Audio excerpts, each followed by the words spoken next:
Hello, magandang araw po sa inyong lahat and welcome po again sa aming YouTube channel. My name is Andrew Fabiliar Jr. and I'm your teammate in IMG. So, andito na naman po tayo for another tutorial. No? So, quick tutorial lang po ito para sa mga members natin na nagre-request to have a tutorial para dun sa ating especially sa mga new members natin, no, or new clients natin sa Kaiser, no. So especially yung mga members natin, clients natin na based in abroad or mga OFWs. Okay? So there are two ways po kung paano natin bayaran yung ating Kaiser policies online, no. So let me show to you and share my screen para mas makita po natin kung paano siya gagawin. Ayan. So, just simply log into your IMG portal. Okay? So, if you're a member po, ito po ang una niyong gagawin. No? So, log into your IMG portal and then navigate niyo po yung tools natin. And then, you will see there, mayroon tayong mga options, no? So, first option natin is to pay from our OPMS or yung Kaiser Online Policy Management System natin. So, that's your first option. And then the second option would be yung ating IMG Kiosk 2. Okay? So, let me show to you yung OPMS.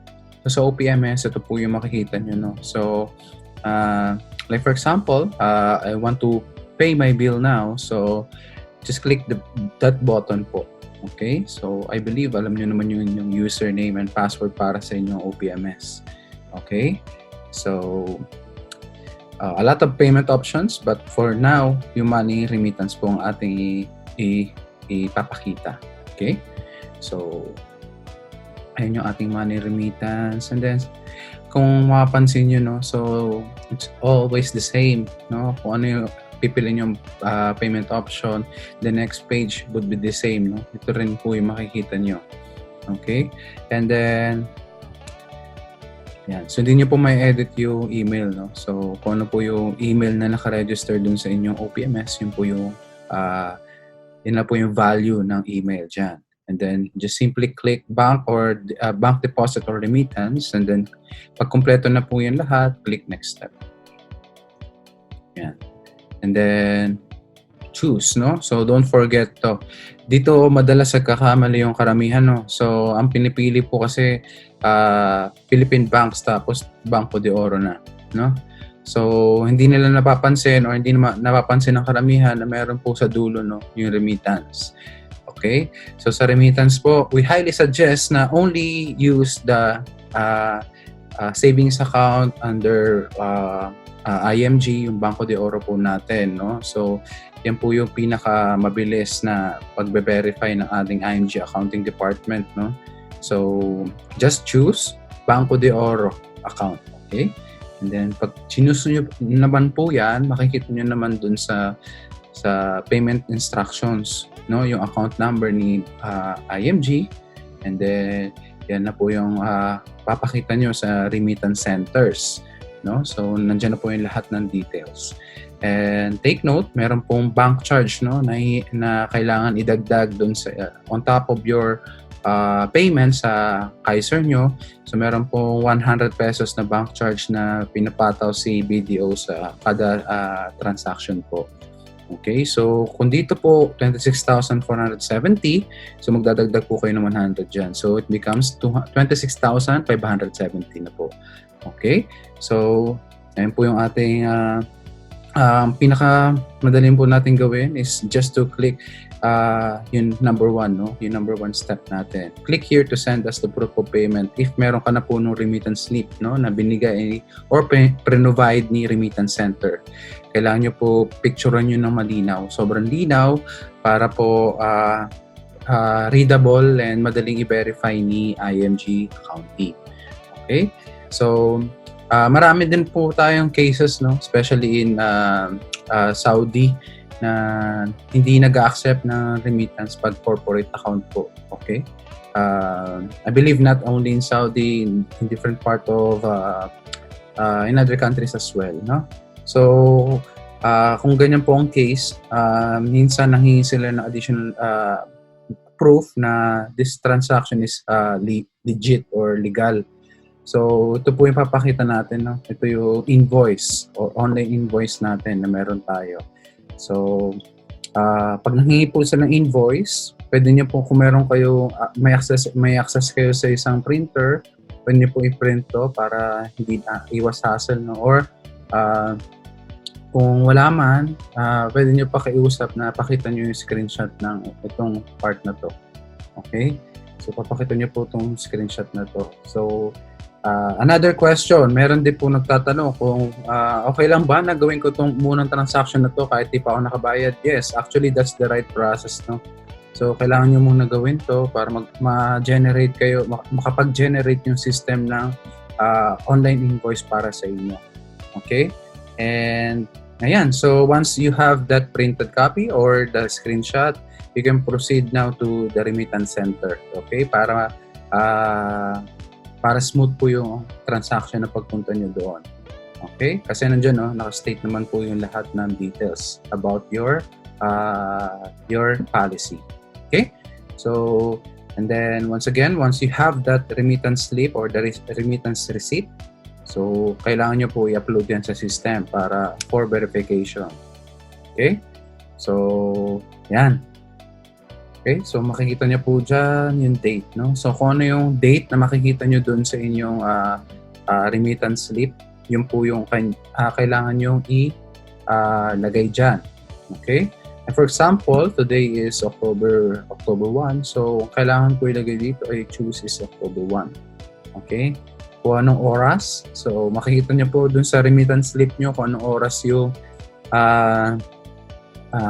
transaction kung kailan nyo binayaran or itransact yung payment. Okay? So, like for example, today, ngayon is 5:05, sabihin natin.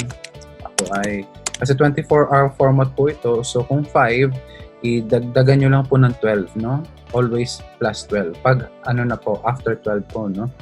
Para hindi kayo mahirapan sa pag-compute. So, 5 p.m. is 17. 17:05 Okay? Ayan. Tapos, select nyo po kung ano yung file, no? Kung saan po nakasave.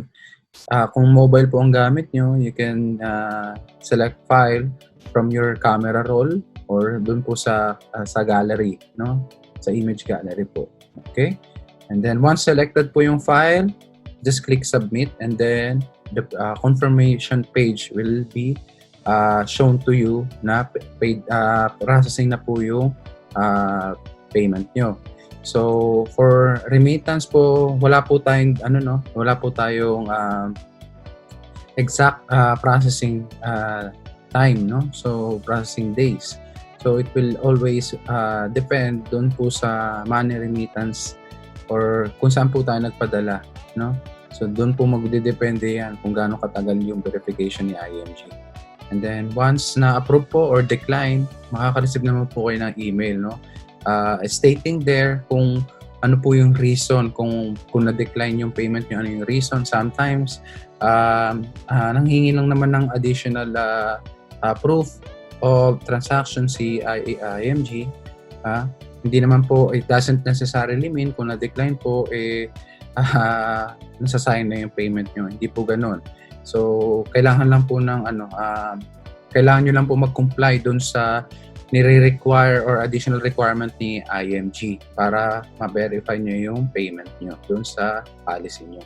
So, again, wag po kayo mag-panic pag na-decline. Okay? So, ano po yan? Kailangan nyo lang mag-comply sa pinapagawa ni IMG. Okay?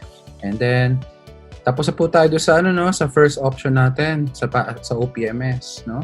So, para po sa mga members, ang second way natin is itong ating Kiosk 2, yung IMG Kiosk 2 natin. Okay? So, don't forget po na mag-login muna dito. Okay? So, as you can see, yan po yung ating link or yung button. Okay? So, kung ikaw ay member, of course, you have that details. Okay? So, ano ba yung silbi ng nung paglalagin? Para ma-search po natin yung mga policy numbers na gusto nating bayaran, no?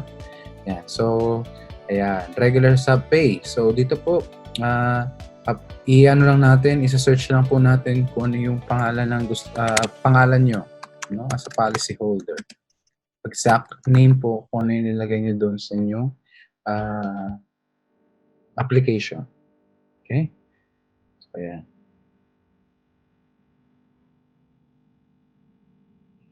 Sorry about that. So, maraming familiar yung nag-appear.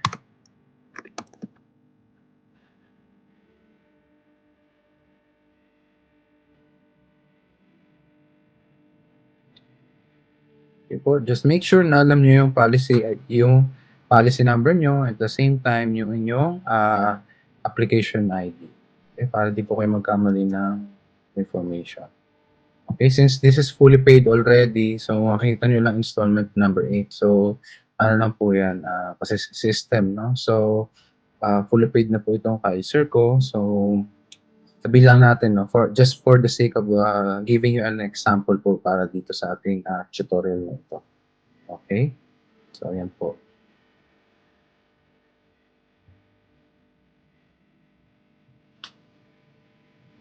So, next lang po tayo. Okay? And then, papakita natin dito yung i-input po natin dito yung ating name. Okay? Tapos yun yung email address.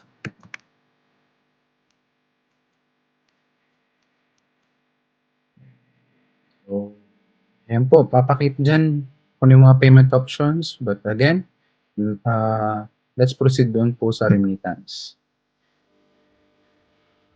Okay, so as you can see, ang difference lang po nito doon sa online policy management system natin, meron ng details agad yung ating yung ating billing address.